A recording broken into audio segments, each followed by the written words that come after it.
கொஞ்சம் ஃபேரா இருந்தா. வணக்கம், இது கேள்விக்களம் மக்களின் மேடை. எதிர்ப்பு வாக்குகளை ஒருங்கிணைத்து இந்தியா கூட்டணி பாஜகவை வீழ்த்தும் என்று முதலமைச்சர் மு.க.ஸ்டாலின் ஆங்கில நாடுகளுக்கு கொடுத்த ஒரு பேட்டியில் தெரிவித்திருக்கிறார். அதேபோல அதிமுக தன்னுடைய கூட்டணியில் பாஜக இல்லை என்பதை உறுதிப்படுத்தி இருக்கிறது. பாஜக அவர்கள் கூட்டணியில் யார் இருக்கிறார்கள் என்பது பற்றி இதுவரை வாய் திறக்கவே இல்லை. 5 மாநில தேர்தல் முடிவுகளுக்கு பின்னும் முதலமைச்சர் மு.க.ஸ்டாலின் இந்தியா கூட்டணியின் மீது உறுதியோடு இருக்கிறார். மெகா கூட்டணி அமைக்க தீவிரம் காட்டிக் கொண்டிருக்கிறது அதிமுக என 2024 நாடாளுமன்ற தேர்தல் களத்தை நோக்கி தமிழக அரசியல் களமும் சூடு பிடிக்க தொடங்கி இருக்கிறது.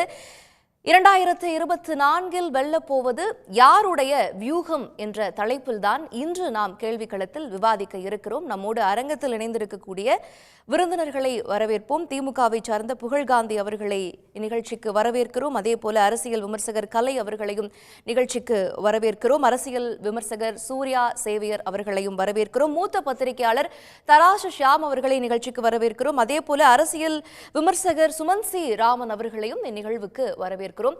முதல்ல திரு தராசு ஷியாம் அவர்களிடமிருந்தே போகணும்னு நினைக்கிறேன். இப்போ முதலமைச்சர் மு.க.ஸ்டாலின் அவர்கள் இந்தியா கூட்டணி பற்றி கூறியிருப்பது, இப்போ இந்த 5 மாநில தேர்தல்கள் என்பது மாநில பிரச்சனைகள் மேலோங்கிய ஒரு தேர்தலாக இருக்குது. அதுல பாஜக வென்றதை அடிப்படையாக வைத்தெல்லாம் நாடாளுமன்ற தேர்தலில் அப்படித்தான் ஒரு ரிசல்ட் கிடைக்கும் என்பதை நம்ம எல்லாம் உறுதி செய்திட முடியாது. ஏன்னா வாக்கு வித்தியாசத்தை பாருங்க என்பதை போல எல்லாம் அவர் குறிப்பிட்டு சொல்லியிருக்கிறத பார்க்கிறோம். எப்படி நகர்ந்து கொண்டு இருக்கிறது? இப்போ மிகப்பெரிய ஒரு கூட்டணியை இந்தியா கூட்டணி கட்டமைத்திருந்தாலும் நாடாளுமன்ற தேர்தலை நோக்கி அது நகரக்கூடிய விதம் எப்படி இருக்கு? நீங்க எப்படி அசஸ் பண்றீங்க? முதலமைச்சரின் பேட்டியிலே கூறியிருக்கிற கருத்துகள் முற்றிலும் ஏற்புடையதுதான். ஏற்கனவே தேர்தலுக்கு முன்பே கூட இதை நாங்கள் சொல்லி வந்தோம். காரணம், ஒரு பெரிய எதிரியை வீழ்த்த வேண்டும் என்றால் அனைவரையும் ஒன்று திரட்ட வேண்டும். ஒரு அடிப்படை சூத்திரம் தான். 67 எங்கள் கல்லூரி காலகட்டத்தில் அண்ணா வகுத்த சூத்திரம் அதுதான். காரணம், வெற்றிக்கும் தோல்விக்குமான வித்தியாசம் 100 இலை 3% 4% என்றால் எதிர்ப்பு வாக்குகள் ஓரணியில் திரட்டப்பட வேண்டும். காங்கிரஸ் கட்சி அதில் தொடர்ந்து எப்போதுமே தோல்வியை தழுவது வழக்கம்தான். 10வது வகுப்பு படிச்சுட்டா கூட மறுபடியும் எல்கேஜியிலிருந்து ஆரம்பிக்கிறோம் என்று எத்தனை பாடங்களுக்கு பிறகு அவர்கள் முதலிலிருந்து கற்றதையே தான் திருப்பி கற்றுக்கொண்டு வருகிறார்கள். அது இந்த அரசியலுக்கு என்று இல்லை. இதையும் தாண்டி காங்கிரஸ் கட்சி வெற்றி பெற்று வருகிறது. 2003 தேர்தலில் இதே மாநிலங்கள் தான் பிஜேபி பெரிய அளவுக்கு வெற்றி பெற்றது. வாஜ்பாய் பிரதமர், கார்கில் போர் கதாநாயகன். 2004 அவர்களால் அந்த வெற்றியை தக்க வைத்துக் கொள்ள முடியவில்லை. இதே ஹேட்ரிக் வெற்றிக்கு தான் முயற்சி பண்ணாங்க. இந்தியா ஷைனிங் கேம்பெயின், பிரமோத் மகாஜனோட மிகப்பெரிய கேம்பெயின். பட் 2004 அது எதிர்பார்த்த ரிசல்ட் கொடுக்கல. காரணம், நாட்டு மக்கள் வேறு மாதிரியாக நினைக்கிறார்கள். மக்கள் பிரதிநிதிகளை தேர்ந்தெடுக்கும் போது வேறு மாதிரியாக கணக்கு போடுகிறார்கள். ஆனால் பொது எதிரியை வீழ்த்துவதற்கான ஒன்றுபட்ட வியூகம், இதிலே முதலமைச்சரின் கருத்து என்பது மிக மிக துல்லியமானது, சரியானது. 1977 எந்த 10 பைசா கூட பணம் இல்லாம அவ்வளவு பெரிய சர்வாதிகாரம் நிரம்பிய இந்திரா காந்தி அவர்களை தோற்கடித்தது வரலாறு. ஜெயபிரகாஷ் நாராயணன் என்ற ஒரு எளிய மனிதரின் முயற்சி தான். ஜனதா என்கிற ஒரே பேனர், ஒரே வேட்பாளர். இந்திரா காந்திக்கு எதிராக ஒற்றை வேட்பாளர், இங்கும் பாரதிய ஜனதாவுக்கு எதிராக ஒற்றை வேட்பாளர். நிறுத்துவது சாத்தியமாக இருந்தால், ஒரு 350 400 நிறுத்துவது சாத்தியப்பட்டால் கண்டிப்பாக பாரதிய ஜனதா மீண்டும் ஒருமுறை ஆட்சிக்கு வராது. ஒற்றை வேட்பாளரை நிறுத்துவது உறுதியாக இருந்தால் பாஜகவை எதிர்கொள்வதற்கான சாத்தியம் இருக்கு அப்படின்னு கருதுறீங்களா? இந்தியா கூட்டணியினுடைய போக்கு எப்படி இருக்கு? இப்போ இந்தியா கூட்டணியுடைய ஒற்றுமையை ஸ்டாலின் அவர்கள் வலியுறுத்துறதை நம்ம பார்க்கிறோம். பாஜகவினுடைய எதிர்ப்பு வாக்குகள் சிதறியதுதான் இந்த 5 மாநில தேர்தலில் வெற்றி பெறுவதற்கான காரணமாக அமைஞ்சது அப்படின்ற ஒரு விஷயத்தையும் அவர் சொல்றாரு. இதை எப்படி பார்க்கலாம்? எடுத்துக்காட்டாக சத்தீஸ்கர்ல ஜிஜிபி, அதாவது அது ஒரு ஆதிவாசிகள் கட்சி. அங்க நம்ம ட்ரைபல்ங்கிறவங்க அர்பன் ட்ரைபலும் இருக்கிறாங்க. ஒரு சீட் ஜெயிச்சிருக்கிறாங்க. எவ்வளவு கலையபுரத்துக்கு இடையில கிட்டத்தட்ட 3-4% ஓட்டு வாங்கியிருக்கிறாங்க. தோற்றது என்பது ரொம்ப சொற்பத்துல தான் காங்கிரஸ் கட்சி ஆட்சியை பறி கொடுத்தது. அதே நேரத்தில் அந்த ட்ரைபல் ஓட்டை கணக்கு பண்ணி பிர்சா முண்டாவுக்கு பர்த்டே கொண்டாடினதுல இருந்து பெரிய அளவுக்கு பிஜேபி முன்னெடுத்தது. பிஜேபி நுண்ணரசியலை கையாளுகிறது. அதை நம்ம குறைத்து மதிப்பிடக்கூடாது. தேர்தல் மிஷினரியை எப்போதுமே தயார் நிலையில் வைத்திருக்கிறார்கள். அதை நாம் குறைத்து மதிப்பிடக்கூடாது. உதாரணமாக மகாராஷ்டிராவிலிருந்து ஒரு அமைச்சரின் மகன், அவருடைய ஹெலிகாப்டர் எந்த அனுமதியும் இல்லாமல் இங்கு சாத்தாமலம் பக்கத்தில் இறங்குது. 2 நாளைக்கு முன்னாடி. கேட்டா அங்க பெரிய அளவுக்கு ஹெலிபேட் எல்லாம் போட்டு இறக்கி இருக்கிறாங்க. இப்பதான் விசாரணை நடந்துட்டு இருக்கு. மகாராஷ்டிராவை சேர்ந்த மத்திய அமைச்சரின் மகன். இதை தேசிய அளவிலான காங்கிரஸ் கட்சி இதை எடுத்து பிரச்சாரமே செய்யறது இல்ல. இதை எடுத்து குரல் கூட கொடுக்கறது இல்ல. இப்படி நுண்ணரசியல்ல எப்போதுமே பிஜேபி தவறுகிறது. அது பிஜேபியோட குறைபாடு. மன்னிக்கவும், காங்கிரஸ் கட்சியோட குறைபாடு. காங்கிரஸ் கட்சியோட குறைபாடு. பாரதிய ஜனதா ஒரு தேர்தல் முடியறதுக்குள்ளே அடுத்த தேர்தலுக்கு தயார் பண்ணிடுறாங்க. இன்றைக்கு கூட முதலமைச்சர் பேட்டி வெளிவந்திருக்கிற அதே ஆங்கில பத்திரிகையில் பிஜேபியின் வெற்றிக்கு காரணம் என்னன்னு ஒரு பிரபலமான அரசியல் விமர்சகர், அகில இந்திய அரசியல் விமர்சகர் ஒரு கட்டுரை எழுதியிருக்கிறாரு. அவர் ரொம்ப எளிதா சொல்றாரு, அத கில்லிங் இன்ஸ்டிங்க்ட், தேர்தலில் வெற்றி பெற்றே ஆக வேண்டும் என்கிற பேஷன், இது மிஸ்ஸிங். காங்கிரஸ் கட்சியிட்ட இது மிஸ்ஸிங். இதுதான் காரணம், மற்றபடி வேற எந்த காரணமும் இல்லை என்பது அவரது கருத்து. நானும் அப்படியான ஒரு கருத்தை தான் கொள்கிறேன். வெற்றி பெற்றே ஆக வேண்டும், அதற்கு எல்லோரையும் ஒருங்கிணைக்க வேண்டும், நான் விட்டு கொடுக்க வேண்டும், புரிதலோடு நடந்து கொள்ள வேண்டும். மம்தா பானர்ஜி என்ன சொல்றாங்க, ஏங்க ஒரு உள்ளாட்சி தேர்தல் நடக்குது, இவ்வளவு இந்தியா கூட்டணி எல்லாம் வச்சாச்சு, அந்த உள்ளாட்சி தேர்தலில் கம்யூனிஸ்டுகளோடு கூட்டணி சேர்ந்து காங்கிரஸ் கட்சி எனக்கு எதிராகவே பிரச்சாரம் பண்றாங்க, அவங்களை எப்படிங்க நம்புறதுன்னு கேட்கறாங்க. இந்தியா கூட்டணிக்கு பிறகு முதலமைச்சர் எவ்வளவு விட்டு கொடுத்து போறார். அரவிந்த் கெஜ்ரிவால் கூட வருவதை தவிர்க்க பார்த்தார். எனக்கு கிடைத்த தகவலின்படி நமது முதலமைச்சரின் வற்புறுத்தலின் பேரில் தான் இந்த 19ஆம் தேதி கூட்டத்திற்கு அவர் வருவதற்கு சம்மதித்திருக்கிறார். காரணம், காங்கிரஸ் கட்சி மேல அவர்களுக்கு இருக்கிற அதிருப்தி. இதை போக்க வேண்டும். அது வரவிருக்கிற 19ஆம் தேதி கூட்டத்தில் போக்குவதற்கான முயற்சிகள் எடுக்கப்படும் என்று நான் நம்புகிறேன். ஓகே, திரு சுமன் சி ராமன், இப்போ நுண் அரசியலை பாஜகவை போல காங்கிரஸ் தீவிரமாக செயல்படுத்தணும், கிரவுண்ட் லெவல்ல இறங்கி வேலை செய்யணும் அப்படின்னு தராசு ஷியாம் அவர்கள் சொல்றாங்க. இப்போ முதலமைச்சர் அவர்கள் சொல்லுவதை பார்க்கும் பொழுது ஒருங்கிணைக்கக்கூடிய முயற்சியில இன்னும் அதிதீவிரமாக இந்தியா கூட்டணி இருக்க வேண்டும் என்பதை அவர் மேலெடுத்து சொல்லுகிறார். காங்கிரஸ் அந்த உணர்வோடு தான் இருக்குது அப்படின்னு நீங்க பாக்குறீங்களா? இந்தியா கூட்டணியுடைய நிலை தற்போது எந்த நிலையில் இருக்கு? உங்களுடைய பார்வை என்ன? இந்த சமீபத்தில் நடந்து முடிந்த இந்த 5 மாநில தேர்தல் முடிவுகள் ஒரு மிகப்பெரிய ஒரு பாதிப்பை காங்கிரஸ் கட்சிக்கு ஏற்படுத்தி இருக்கிறது. ஏன் அப்படின்னு பார்த்தோம்னா, இந்த 3 மாநிலங்களில் 2 மாநிலங்கள், ராஜஸ்தான், மத்திய பிரதேஷ், சத்தீஸ்கரில், ராஜஸ்தான்லையும் சத்தீஸ்கர்லையும் ஆட்சி பொறுப்பில் இருந்த கட்சி காங்கிரஸ்.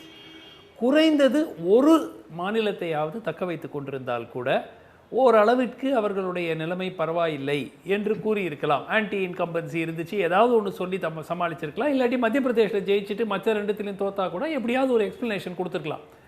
ஆனால் என்ன நடந்தது என்று பார்க்கும்போது இது வெறும் மத்திய பிரதேசில் நடந்தது ஒரு சாதாரண தோல்வியே அல்ல, ஒரு பிரமிப்பூட்டும் வகையான ஒரு தோல்வி. ஏன்னா சென்ற முறை ஆட்சி அமைச்சது காங்கிரஸ், 2018 மத்திய பிரதேசில் ஆட்சி அமைச்சது காங்கிரஸ். அதைவிட மிகவும் குறைவாக எண்ணிக்கை இந்த முறை ஆட்சியிலும் இல்லாமல் பெறுகிறார்கள் என்றால் அது ஒரு மிகப்பெரிய ஒரு கிரைசிஸுக்கு தான் அது ஒரு அறிகுறி. சத்தீஸ்கரில் அதே மாதிரி ஆட்சி இழந்தது. ராஜஸ்தானில் ஓரளவுக்கு தாக்கு பிடித்தார்கள் என்று தான் கூற வேண்டும். பட் அகெயின் ஆட்சி பொறுப்பிலிருந்து அவங்க நீக்கப்பட்டிருக்கிறாங்க. இப்போ இது பார்க்கும்போது ஹிந்தி பெல்ட், இதை விட்டால் நம்ம மற்ற மாநிலங்கள் என்ன, யூபி ஏற்கனவே பாஜக மிகவும் ஒரு வலுமான ஒரு நிலையில் இருக்காங்க. குஜராத்து கேட்கவே வேண்டாம், எப்படிமோ அந்த 26ல் 25 இல்லை எல்லா 26லையும் ஜெயிக்க போகிறாங்க. ஸோ நீங்கள் பார்க்கும்போது கிட்டத்தட்ட ஒரு 150 இடங்கள் இந்த 5-6 மாநிலங்கள்லேயே இவர்களுக்கு விடுகிறது.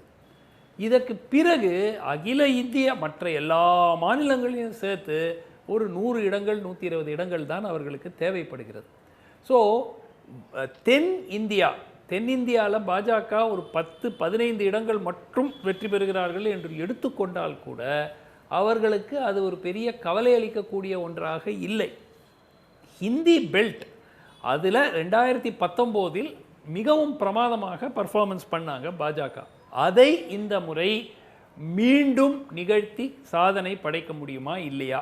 அங்குதான் இந்த தேர்தல் இருக்கிறது. பாஜகவினுடைய இழப்புகள் எங்கு எதிர்பார்க்கப்படுகின்றன? மகாராஷ்டிராவில் இழப்பார்கள், மேற்கு வங்காளத்தில் இழப்பார்கள், பீகாரில் ஓரளவுக்கு இழப்பார்கள், கர்நாடகாவில் ஒரு 3-4 சீட்டு குறையும், தெலுங்கானாவில் ஒரு சீட் 2 சீட்டுக்கு மேலே கூடாது. இந்த மாதிரி விஷயங்கள் இந்த மாநிலங்களில் தான் ஒரு குரூஷியலாக இந்த எலெக்ஷன் பாஜகவினுடைய எண்ணிக்கை குறையக்கூடும் என்ற எதிர்பார்ப்பு இருக்கிறது. ஆனால் இந்த அனைத்து மாநிலங்களிலும் ஒரு 50 சீட்டு குறைஞ்சதுன்னு வச்சுக்கோங்க. இந்த 5-6 மாநிலத்தில் அப்போ கூட அவர்கள் 270க்கு மிக நெருங்காமையில், அது வந்து அப்சல்யூட் மெஜாரிட்டி வருமானு சொல்ல முடியாது, ஆனால் ஒரு 240 250 ரேஞ்சுக்கு வந்துடும். ஸோ எப்படி பார்த்தாலும் காங்கிரஸ் வந்து 100 இடங்கள் பெறுவதே ஒரு மிக கடினமான ஒரு ஒரு காரியமாக இன்றைய சூழலில் இருக்கிறது. ஸோ நான் வந்து இந்தியா கூட்டணி ஒற்றுமையாக இருப்பார்கள் இல்ல காங்கிரஸ் தனித்து ஒரு 60-70 இடங்கள் மேல் வெற்றி பெறுவார்கள் என்ற எதிர்பார்ப்பு இப்போ மிகவும் குறைந்து விட்டது. நான் நினைச்சேன் மத்திய பிரதேசில் ஒரு 5 சீட் 6 சீட்டு ஜெயிப்பாங்க, சத்தீஸ்கரில் ஒரு 3 சீட்டு ஜெயிப்பாங்க, ராஜஸ்தானில் ஒரு 6 சீட்டு ஜெயிப்பாங்கன்னா அந்த 3 மாநிலத்தில் ஒரு 15 சீட்டு அப்படின்னு நினைத்தேன். மகாராஷ்டிராவில் ஒரு எக்ஸ்ட்ராவாக ஒரு 10 சீட்டு, இந்த மாதிரி நினைத்து தான் காங்கிரஸுக்கு ஒரு 80 சீட்டிலிருந்து 100 சீட்டு ஜெயிக்கிறதுக்கான வாய்ப்பு இருக்கிறதுன்னு. ஆனால் இப்பொழுது போகும் போக்கை பார்த்தால் ஹிந்தி பெல்ட் முழுவதும் காங்கிரஸுக்கு ஒரு 10 சீட்டு கிடைக்குமா என்பதே ஒரு மிகப்பெரிய ஒரு கேள்விக்குறியாகிவிட்டது. மகாராஷ்டிரா, கர்நாடகா, இந்த இடத்துல இன்னொன்னையும் பார்க்க வேண்டியது திரு சுமந்த். வாக்கு வித்தியாசம் பார்க்கும் பொழுது 10 லட்சம் 6 லட்சம் என்கிற அடிப்படையில தான் இருக்குது. மத்திய பிரதேசத்துல மட்டும்தான் அதிகமான வாக்கு வித்தியாசத்துல பாஜக ஜெயிச்சிருக்கிறாங்க அப்படின்றாங்க. அப்போ நாடாளுமன்ற தேர்தல்ங்கிறப்ப ஆன்டி இன்கம்பன்சி இல்ல, அதுதான் இங்க சிக்கல். ஆன்டி இன்கம்பன்சி வருவதானா இப்போ வந்திருக்கணும். இப்போ 20 ஆண்டு காலமாக பாஜக ஆட்சி நடத்திட்டு இருக்கு மத்திய பிரதேசில். ஓராண்டுக்கு நடுவில் கமல்நாத் இருந்ததை நீக்கிட்டீங்கன்னா கிட்டத்தட்ட 19-20 ஆண்டுகள் ஆட்சியில் தொடர்ந்து இருக்கிறாங்க. அங்கே 8% ஓட்டு வித்தியாசத்தில் ஜெயிக்கிறாங்க அப்படின்னாக்க நிச்சயமாக அது சாதாரண ஒரு வெற்றியாக பார்க்க முடியாது. சத்தீஸ்கரில் 4% வாக்குகள், கணிசமான எண்ணிக்கை. ராஜஸ்தானில் ஒன்று தான் குறைந்த வாக்குகள் வித்தியாசம். ஆனால் இங்கு இந்த தேர்தலில் என்னதான் பிரதமர் பிரச்சாரம் செய்தாலும் அங்கு வாக்களித்த எல்லா மக்களுக்கும் பிரதமர் மோடி முதலமைச்சராக போவதில்லை என்று நன்றாக அவர்களுக்கு தெரியும். பிரதமர் மோடி அவர்கள் அந்த டிக்கெட்டில் இருக்கும்போது, பிரதம மந்திரியாக கூடிய ஒரு வாய்ப்பு இருக்கும்போது, நிச்சயமாக நம்ம பாஸ்ட் ரெக்கார்டை எடுத்து பார்த்தோம்னா பாஜகவினுடைய வாக்கு சதவிகிதம் ஒரு 3-4% கூடுகிறது. ஸோ அந்த மாதிரி இந்த வாக்கு சதவிகிதம் கூடிவிட்டால் நிச்சயமாக சென்ற முறை ஹிந்தி பெல்ட்டில் அவங்க அடித்த ஸ்வீப்பை ஒருவேளை மீண்டும் பெறக்கூடுமோ அப்படிங்கிறது தான் இருந்தது. என்னுடைய எதிர்பார்ப்பு ஒரு 2 மாதத்துக்கு முன்னாடி ஹிந்தி பெல்ட்டில் ஒரு 20 சீட்டு 25 சீட்டு குறையும் பாஜக. ஹிந்தி பெல்ட் அல்லாத மாநிலங்களில் ஒரு 30-40 சீட்டு குறையும். ஸோ ஒரு 50-60 சீட்டு நிச்சயமாக குறைஞ்சிரும். குறைந்தால் ஒரு 220-230க்கு நிறுத்தப்படுவார்கள் என்று. ஆனால் இந்த 5 மாநில தேர்தல் முடிவுகள் திட்டவட்டமாக மேபி இழந்தால் ஒரு 30-40 இடங்கள் பாஜக இழக்குமே தவிர அதையும் தாண்டி இழக்கக்கூடிய வாய்ப்புகள் மிகவும் குறைவாக இருக்கிறது. ஸோ இந்த இந்தியா கூட்டணி என்ன செய்ய முடியும் என்று நாம் கணித்து பார்த்தோம் என்றால் நிச்சயமாக அவங்க மோர் தென் ஜஸ்ட் ஆடிங் ஓட்ஸ், அவர்களுக்கு ஏதேனும் மக்களுக்கு முன் ஏதேனும் ஒரு ஒரு ஒரு திட்டமோ இல்லை ஒரு மெசேஜோ கொண்டு போகக்கூடிய வகையில் அடுத்த சில மாதங்களில் வந்தாலே தவிர ஒரு இன்னெவிட்டபிள் ஏர் இருக்குது. பாஜக மெஜாரிட்டி வரவில்லை என்றாலும் மெஜாரிட்டிக்கு நெருக்கமாக வரக்கூடிய வாய்ப்பு இருக்கிறதுங்கிறத நான் பார்க்குறேன். ஓகே, ஒரு ஸ்ட்ராங்கான திட்டத்தோட இந்தியா கூட்டணி வரணும்னு சொல்றீங்க. திரு புகழ்காந்தி, இப்போ ஹிந்தி பெல்ட்ல எல்லாம் பாஜக மறுபடியும் மீண்டும் ஒரு வலுவான ஒரு கட்சியாக தக்க வச்சிருக்கிறத நம்ம பார்க்கிறோம். இப்படி இருக்கும்போது இந்தியா கூட்டணி ஒருங்கிணைப்புல இன்னும் வலுச்சேர்க்க வேண்டும் என்று தமிழ்நாடு முதலமைச்சர் சொல்லிட்டு இருக்காரு. முதல்ல இதை ஒருங்கிணைக்கக்கூடிய பணியே அவர்தான் ஆரம்பிச்சாரு. முதலமைச்சரனுடைய எண்ணத்திற்கு ஏற்றாற்போல இந்தியா கூட்டணி இயங்கிட்டு இருக்குதா? பாஜகவினுடைய இந்த 5 மாநில தேர்தல்களில் பெற்ற வெற்றியை எப்படி எதிர்கொள்ள போகுது? அதாவது 2 விஷயம். ஒன்று இது பாரதிய ஜனதாவுக்கு மிகப்பெரிய வெற்றி அப்படிங்கிற ஒரு மாயை தோற்றத்திற்கு அது ஏற்புடையது அல்ல. 2வதாக மாண்புமிகு முதலமைச்சர் சொன்ன மாதிரி இந்தியா கூட்டணி அப்படிங்கிறது இனியும் வலுவு பெறணும். இனி அதில் இருக்கக்கூடிய கட்சிகள் எல்லாம் ஒன்றிணைய வேண்டும். பாரதிய ஜனதாவுக்கு எதிர்வாக்குகள் எல்லாத்தையும் ஒன்றிணைக்க வேண்டும். இது மாண்புமிகு முதலமைச்சர் இன்னைக்கு சொல்லலை. நீங்கள் சொன்ன மாதிரி கிட்டத்தட்ட 9 மாதங்களுக்கு முன்னாடி அவருடைய பிறந்தநாள் அன்று யார் பிரதமர் ஆக வேண்டும் என்பதல்ல பிரச்சனை, யார் ஆகக்கூடாது என்பதுதான் முக்கியமானது அப்படின்னு சொல்லி தான் எதிர்க்கட்சிகள் இணைய வேண்டும்னு சொல்லி தான் அந்த இந்தியா கூட்டணிக்கு அடித்தளம் அமைத்தவர் தான் மாண்புமிகு முதலமைச்சர் அவர்கள். அப்போது இன்னைக்கு பார்த்தோன்னா இன்னைக்கு இந்த 5 மாநில முடிவுகள் என்ன சொல்லுதுன்னா, காங்கிரஸ் வந்து கண்டிப்பாக இதை வந்து ஒரு சுய பரிசோதனை செய்ய வேண்டிய கட்டாயத்தில் இருக்கின்றது. எங்கே வந்து தவறுகள் நடந்தது, அதாவது எல்லாருமே எதிர்பார்த்துட்டு இருந்தாங்க, நிறைய பேர் எதிர்பார்த்துட்டு இருந்தாங்க. கிட்டத்தட்ட மத்திய பிரதேசில் கூட காங்கிரஸ் ஜெயிக்கும், ராஜஸ்தானில் ரீட்டைன் பண்ணிடுவாங்க, தெலுங்கானாவில் வந்து காங்கிரஸ் ஸ்வீப் பண்ணுறது, அதுக்கு தெலுங்கானா மட்டும் எக்ஸப்ஷனாக வந்தது. ஆனால் இங்கே நடந்திருப்பது வந்து உண்மையிலேயே ஒரு ஒரு ஒரு வருத்தத்தக்க ஒரு விஷயந்தான். ஆனால் வாக்கு வித்தியாசங்களை நம்ம பார்த்தோம்னு சொல்லியாச்சுன்னா, இன்றைக்கி ராஜஸ்தானில் வந்து வெறும் 10 லட்சம் வாக்குகள் தான் வித்தியாசம் காங்கிரஸுக்கும் பாரதிய ஜனதாவுக்கும். அதே மாதிரி சத்தீஸ்கரில் வந்து வெறும் 6 லட்சம் வாக்குகள் தான் வித்தியாசம். அது மத்திய பிரதேசத்தில் மட்டும் பார்த்திங்கன்னா கிட்டத்தட்ட ஒரு 35 லட்சங்கள் வித்தியாசம் இருக்குது. ஆனால் இந்த 5 மாநிலங்களையும் சேர்த்து பார்த்தோன்னா, 5 மாநில வாக்குகளையும் சேர்த்து பார்த்தோன்னா காங்கிரஸுக்கு வந்து 11 லட்சங்கள் கூடுதலாக இருக்குது பாரதிய ஜனதாவோட. பாரதிய ஜனதாவுடைய வாக்குகள் வந்து கம்மியாக இருக்குது.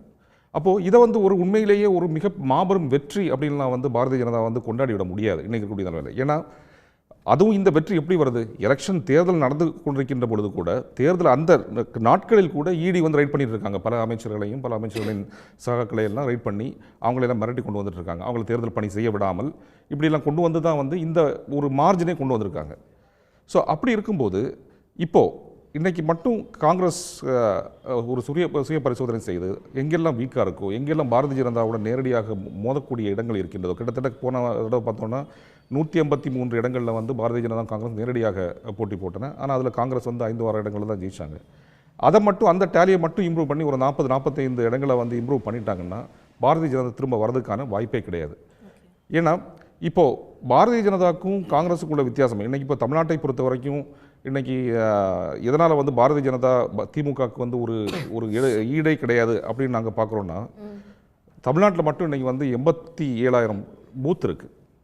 ஒரு பூத்தை வந்து எலெக்ஷன் நாளில் மட்டும் அதை மேன் பண்ணுறதுக்கு 10 பேர் வேணும். 10 அட்லீஸ்ட் ஒரு 8 முதல் 10 பேர் வேணும். அப்போது எலெக்ஷன் அன்னைக்கு மட்டுமே வந்து கிட்டத்தட்ட 9 லட்சம் பேர் கிரவுண்டில் இருக்கணும். இன்றைக்கி பாரதிய ஜனதாவை பொறுத்த வரைக்கும் அவர் திரு அண்ணாமலை அவர்கள் வந்து பாத யாத்திரை செய்தாலும் சரி அல்லது என்ன செய்தாலும் சரி, பாரதிய ஜனதாவுக்கு அந்த 9 லட்சம் பேர் வந்து கிரவுண்டில் இருக்கிறதான ஆட்களே இல்லை, பூத் ஏஜென்ஸே கிடையாது. அது மட்டும் இல்லை, 40 பேருக்கு வந்து 40 கேண்டிடேட்ஸை கொண்டு வரது கூட அவங்களுக்கு உள்ள கெப்பாசிட்டி இல்லை, தகுதியான கேண்டிடேட்ஸ்.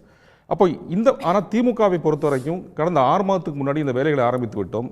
6 மாதத்துக்கு முன்னாடியே இந்த பூத் ஏஜென்சிலாம் ஃபிக்ஸ் பண்ணி அவங்களுக்கெல்லாம் ட்ரெயின் பண்ணி இந்த கிரவுண்ட் லெவலில் வந்து தயாரெடுப்பில் இருக்குது. இல்லை நீங்கள் தமிழ்நாட்டுல பாஜகவை திமுகவோட கம்பேர் பண்ண முடியுமா? நான் எங்க வரேன்னா, இதைத்தான் காங்கிரஸ் வந்து ஹிந்தி பெல்ட்ல பண்ண வேண்டிய விஷயங்கள். அந்த அடிப்படை கட்டமைப்பு பூத் லெவலில் இருக்கக்கூடிய ஏஜென்சியையும் கிரவுண்ட் லெவலில் இருக்கக்கூடிய ஆளுங்களையும் காங்கிரஸ் வந்து கிட்டத்தட்ட இனி 6 மாசம் காலம் இருக்கு, ஒரு 5 மாசம் காலம் லேட்னு நீங்க நினைக்கலையா? பெட்டர் லேட் தான் நெவர்ங்கிற வார்த்தை தான். ஒரு 3-4 மாசத்துக்கு முன்னாடியே பண்ணியிருக்கணும், பண்ணி அந்த கட்டமைப்பை உருவாக்கி இருக்கணும். கேப்பே விடாம பாஜக எல்லா இடங்களையும் அரசியல் செய்றாங்க. இந்த விஷயத்துல வந்து கிராஸ் ரூட் லெவல் வரைக்கும் அவங்களுடைய அந்த அரசியல் பரவல் கட்டமைப்பு ஹிந்தி ஹாட்லேண்ட்ல வட இந்தியாவில் பெரும்பாலுமே இருக்கிறத பார்க்குறோம். தென்னிந்தியா மட்டும்தான் விதிவிலக்கா இருக்குது. அப்போ காங்கிரஸ் இதற்கு முன்பாகவே இப்போ பாரத் ஜோடோ யாத்திரை ஒரு நல்ல விளைவை கொடுத்தது. கன்சிஸ்டன்சி குறைவா இருக்கோ அப்படின்ற ஒரு கேள்வி இருக்கு. இல்லை, அதாவது பாரதிய ஜனதாவும் ஆர்எஸ்எஸ்னுடைய கட்டமைப்பு அந்த டிசிப்ளின்ங்கிறது வந்து உண்மையிலேயே பாராட்டத்தக்க வேண்டிய ஒரு டிசிப்ளின். அதை வந்து யாருமே அதை வந்து குறை சொல்ல முடியாது. அப்படி இருக்கின்ற பொழுது இப்போ கூட்டணி கட்சிகள் இவ்வளவு தூரத்துக்கு வலுவாக காங்கிரஸுக்கு இருக்கும்போது இன்றைக்கி சிச்சுவேஷன் பாருங்கள்.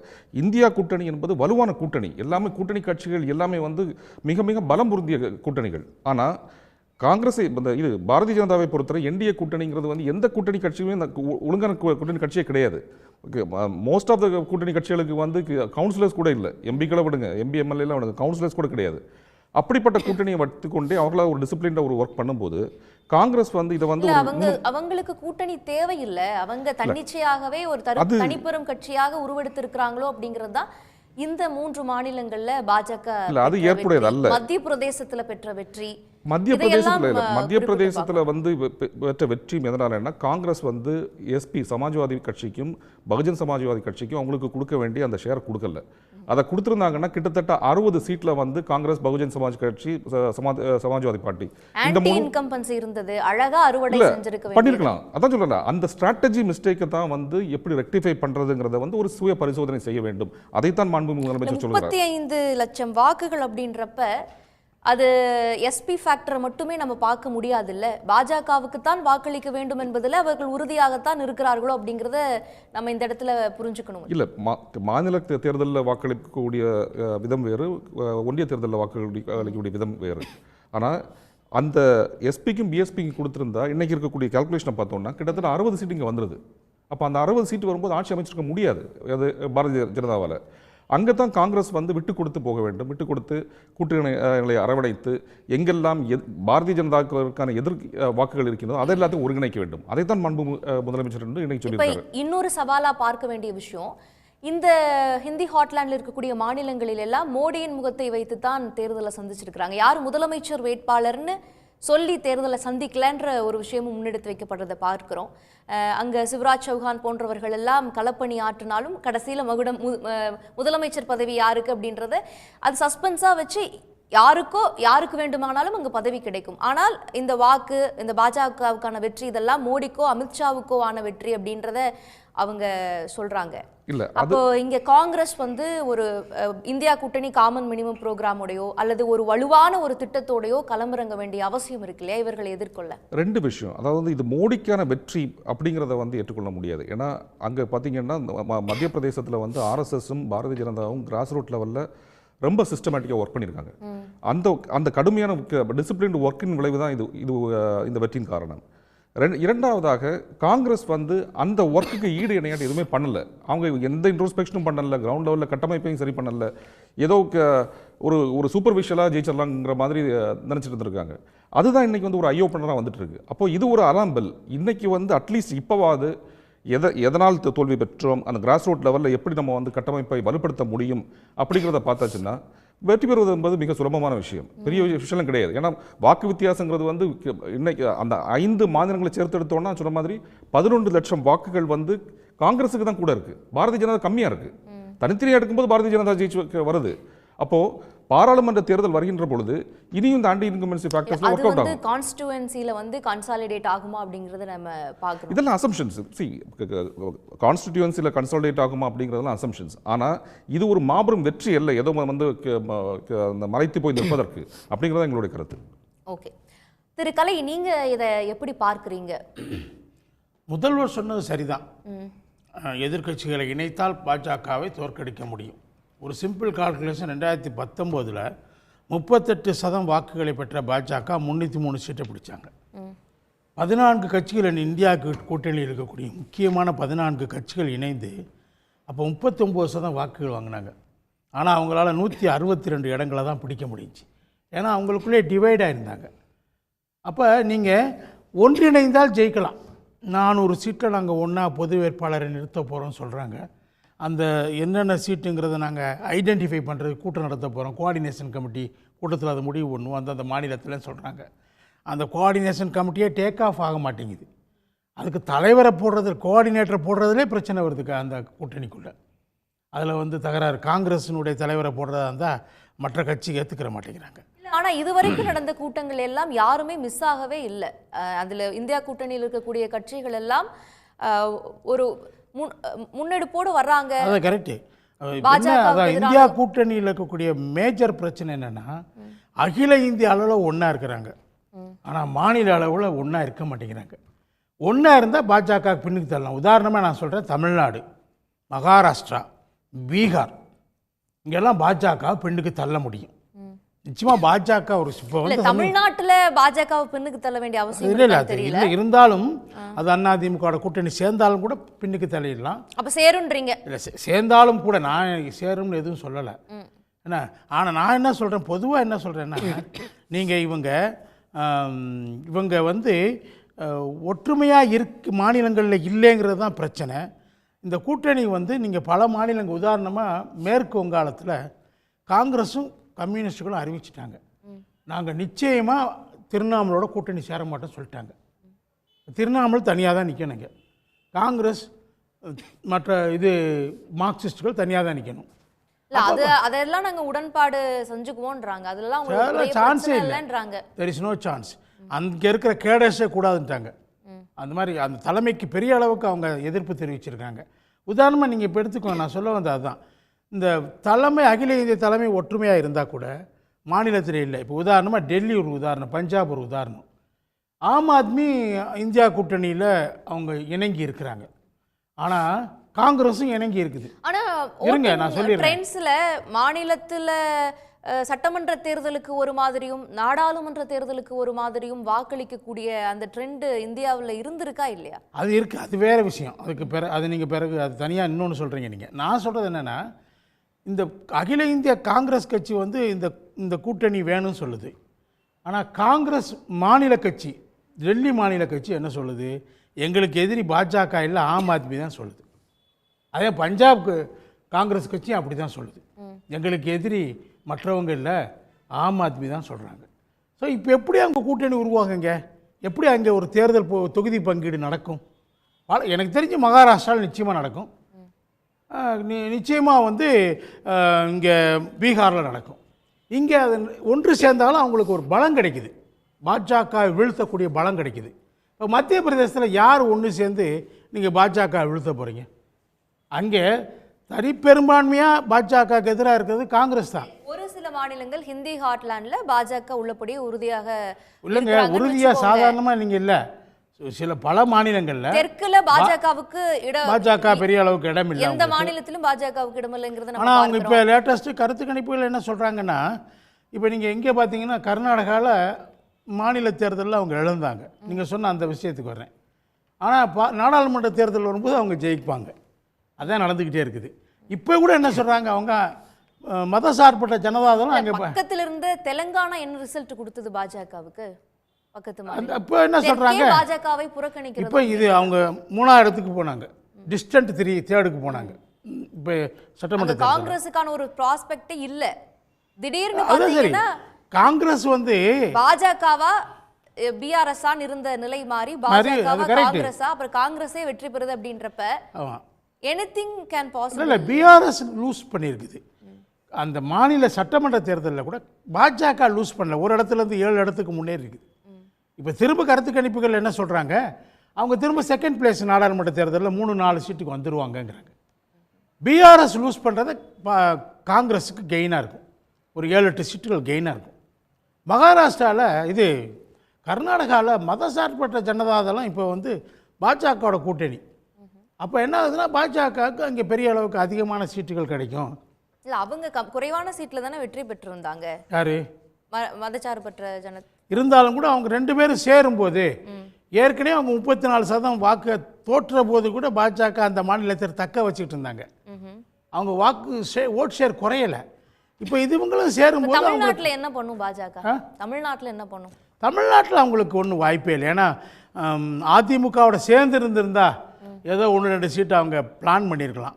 இப்போ அது சேருவதற்கான வாய்ப்பே இல்லைன்றீங்க. டெபாசிட் வாங்குறதுக்கே எனக்கு வாய்ப்பு இல்லை. எங்க கூட்டணியில பாஜக இல்லன்னு சொல்றாங்களே தவிர பாஜக இது வரைக்கும் எங்க கூட்டணியில அதிமுக இல்ல அவங்க சொல்லல. அவங்க வந்து ஏன்னா அதை வந்து சொல்லிட்டா அதிமுக கூட்டணிக்கு எல்லாரும் போயிடுவாங்கங்கிற பயம் அவங்களுக்கு. உறுதிப்படுத்தக்கூடாது, அதை தொங்கல்லே விட்டுருவோம்.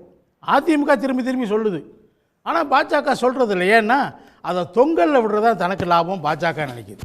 அதை இப்போ சொல்ல வேண்டியது இல்லை, அதை ஏன் சொல்லணும்? அது ப்ளஸ் ஃபார் ஏடிஎம்கே. அதனால தான் இப்போ பாஜக சொல்லாதனால தான் எதிர்கட்சிகள், தமிழ்நாட்டில் இருக்கக்கூடிய எதிரணியில் இருக்கக்கூடிய கட்சிகள் திமுகலேருந்து எல்லாருமே என்ன சொல்கிறாங்க, இது ஒரு நாடகம், ஒன்று சேர்ந்துக்கிடுவாங்கங்கிற பிரச்சாரத்தை பண்ணிகிட்டே இருக்கிறாங்க. இவங்களுக்கும் பாஜகவுக்கு இதில் ஒரு ஒருமித்த கருத்து இருக்குது.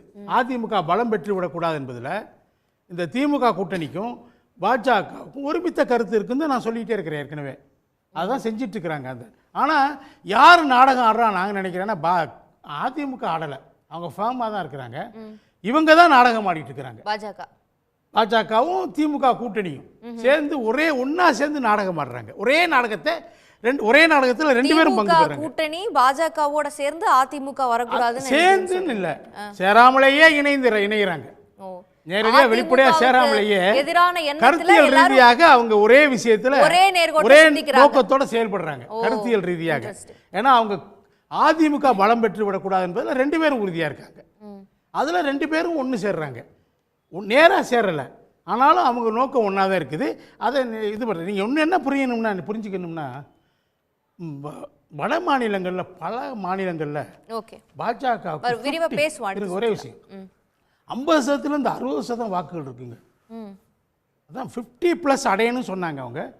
பல மாநிலங்களில் அவங்க 50+ வந்துட்டாங்க. அங்கே வந்து அவங்களுடைய வெற்றி என்பது உறுதியாக்கப்பட்டு விட ஸ்வீப். அது அவங்களுக்கு அந்த வாக்கு வங்கி அவங்க அதிகரிச்சிருக்கிறாங்க.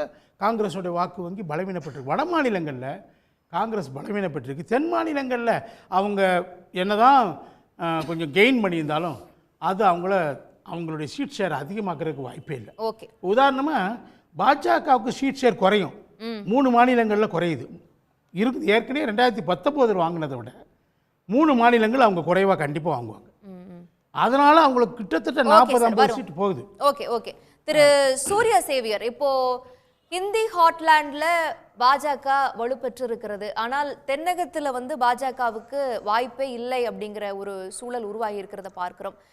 இன்னொரு பக்கம் இந்தியா கூட்டணி இதையெல்லாம் கருத்தில் வச்சு இன்னும் அதிவேகமாக தீவிரமாக அவங்க களத்தில் இறங்கி செயலாற்றணும், பாஜகவுக்கு எதிரான வாக்குகளை ஒருங்கிணைப்பதில் இன்னும் முனைப்பு காட்டணுங்கிற கோரிக்கைகள்லாம் கூட்டணிக்குள்ளேயே வலுப்பெறுகிறத நம்ம பார்க்கிறோம். இதை எதை நோக்கி எடுத்து செல்கிறது இந்த தேர்தல் களத்தை? உங்களுடைய பார்வை என்ன? அதாவது பாஜகவை பொறுத்த மட்டிலும் அவங்க வந்து 2 வகையான விஷயங்களில் சிக்கி தவித்து கொண்டிருக்கிறார்கள் என்பதை மறந்துவிடக்கூடாது. பாஜகவினுடைய கருத்தியலுக்கு மத்திய பிரதேசம், சத்தீஸ்கர், ராஜஸ்தான் ஒரு பெரிய வெற்றியை கொடுத்து விட்டது என்ற தோற்றத்தை உருவாக்க வேண்டியதில்லை. அப்படி கிடையாது. ஏன்னா அவர்கள் பேசக்கூடிய இந்துத்துவ அரசியலிலிருந்து தேர்தல் களத்தில் அவர்கள் அந்த அரசியலை பேச மாட்டார்கள். மாறாக உங்களுக்கு நிலம் தாரோம், உங்களுக்கு பஸ்ஸுக்கு ஃப்ரீயாக நாங்கள் போக வைக்கிறோம், உங்களுக்கு 1000 ரூபா தரோம், உங்களுக்கு 2000 ரூபா தரோம், அதாவது ஒரு பொருளாதார ரீதியான அளவுகோலை முன்வைத்து மக்களுடைய பொருளாதார பிரச்சனைகள் சார்ந்த கோரிக்கைகளை அவர்கள் தேர்தல் களத்தில் பேசுகிறார்கள். அதுதான் அந்த இலவச அறிவிப்புகள் எல்லாமே. ஒரு புறம் மோடி அது தேசத்திற்கு விரோதம் என்பார், ஆனால் தேர்தல் களம்னு வந்து ஆச்சுன்னு சொன்னால் இங்கே என்ன திராவிட கட்சிகள் திமுக எது அறிவிக்கிறதோ அதை அப்படியே அறிவிப்பார்கள். ஏன் அவர்கள் இந்துத்துவ அரசியலை கையில் எடுக்கல தேர்தல் களத்தில்? அது எடுபடாது. இதே தான் நாடாளுமன்றத்திற்கும் பொருந்தும். இதை 2ஆக நீங்கள் தயவு செய்து பிரித்து பாருங்க. இந்துத்துவ அரசியல் அல்ல சங்கத்துவ அரசியல், அந்த அரசியலை முன்னிறுத்திய வெற்றியா மத்திய பிரதேசமும் ராஜஸ்தானும் சத்தீஸ்கரும்? அங்கு மக்களுடைய பொருளாதாரம் சார்ந்த பிரச்சனைகள் முன்வைத்து பேசப்பட்டது தேர்தல்ல. இன்னைக்கு இந்தியா சந்திக்கக்கூடிய காங்கிரசும் இந்தியா கூட்டணியும் அதை முன் வச்சாங்க இல்லையா? காங்கிரசும் இதே போல அறிவிப்புகளை தேர்தல் களத்துல முன் வச்சாங்க. ஆனா இவங்க வந்து அயோத்திக்கு ட்ரெயின்ல கூட்டி போவோம், இப்ப ராமர் கோயில் திறக்கப்படும் மற்ற சுமந்து என்கின்ற விஷயங்களை முன் வச்சு பிரச்சாரம் பண்ணாங்க. கரெக்ட் பண்ணாங்க, அதுல ஒன்றும் மாறுபட்ட கருத்து இல்லை. ஆனால் இப்ப ஏற்கனவே பேசினாங்கல்ல புகழ் காந்தி, அவர் நம்ம தராஸ் சியாம் சார்லாம் பேசினாங்கல்ல, அவங்க பேசிய கருத்தில் நான் உடன்படுகிறேன். காங்கிரஸ் வந்து ஒரு பெரிய எண்ணன் மனநிலையிலிருந்து இன்னும் அது கீழ் இறங்கி வரவில்லை. அதாவது மத்திய பிரதேசம் உத்தரப்பிரதேசத்தினுடைய பார்டர்ல 40 தொகுதிகளில் அகிலேஷ் யாதவுக்கு செல்வாக்கு. அவர் தனியாக அங்கு 6 தொகுதி வெற்றி பெற்றிருக்கிறார். அவர் கேட்டது 10 தொகுதி, அதை கொடுத்திருந்தால் ஒரு 25 தொகுதி அங்கே கெயின் ஆயிருந்திருக்கும். இது போன்ற சில தவறுகளை காங்கிரஸ் செய்திருக்கிறது. அது தன்னை சுய விமர்சனத்திற்கு உள்ளாக்கி கொள்ள வேண்டும். ஆனால் மத்திய பிரதேசத்திலையும் ராஜஸ்தான்லையும் சத்தீஸ்கர்லையும் ஜெயிச்சிட்டதுனாலேயே அங்கு ஒரு பெரிய ஹார்ட்கோர் அந்த பிஜேபிக்கு வந்து ஹிந்தி பெல்ட் வலுவாக இருக்கிறது என்ற தோற்றம் நம்ம இவர் சொன்னாங்க, நம்ம சுமன் சார் கூட சொன்னாங்க. உத்தரப்பிரதேசத்தினுடைய தேர்தலுடைய முடிவுகள் என் கையில் இருக்கு. 200 தொகுதிகளில் 100 ஓட்டுகள் வித்தியாசத்தில் 200 ஓட்டு வித்தியாசத்தில் ஜெயிச்சாங்க. அதுக்கு கடந்த தேர்தல் அப்படி ஜெயிக்க முடியல. உத்தரப்பிரதேசம் வலுவாக இருக்கிறது அப்படியெல்லாம் இல்லை. அங்கு கடந்த தேர்தலுக்கும் அதற்கு முன்னால் யோகி வந்த தேர்தலுக்குமான வித்தியாசத்தை எடுத்து பாருங்கள். குஜராத் எப்படி வந்தது என்று பாருங்கள். ஒட்டுமொத்தமாக முதல்வர் பேசக்கூடியதை, தமிழ்நாட்டினுடைய முதலமைச்சர் மாண்புமிகு ஸ்டாலின் அவர்கள் பேசக்கூடியதை, அவர் என்ன அரசியல் பொறுப்புணர்ச்சியோடு பேசுகிறாரோ அந்த பொறுப்புணர்ச்சியோடு காங்கிரஸ் பேச வேண்டும். காங்கிரஸ் மாநில தலைமைகள் செயல்பட வேண்டும். அப்படி செயல்பட்டால் இந்த ஒருங்கிணைப்பை உருவாக்குவது மிகப்பெரிய சாத்தியம்தான். எல்லா மாநிலங்களிலும் மாநில கட்சிகள் இருக்கிறது, கட்சிகளுக்குள் கருத்து வேறுபாடுகள் இருக்கிறது.